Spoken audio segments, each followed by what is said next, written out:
One thing that everybody has, if you've been a homeowner or a renter or just an adult for a long time, is a lot of miscellaneous just hardware floating around. Extra screws that you get from furniture, you know, a bunch of 3M command strips and different mounting things and all of that.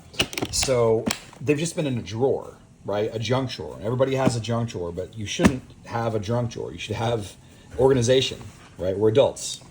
Let's organize. This thing is two-sided. I got it, immediately dropped it.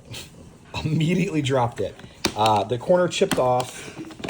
Kind of a bummer, but that happens. Sometimes that happens when you're an adult. A little bit of super glue.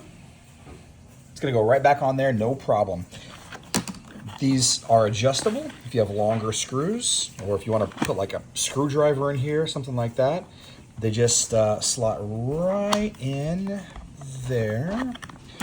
The black pieces, they don't move. They're kind of set. It's got a really comfortable handle, especially when it's closed. It's very comfortable.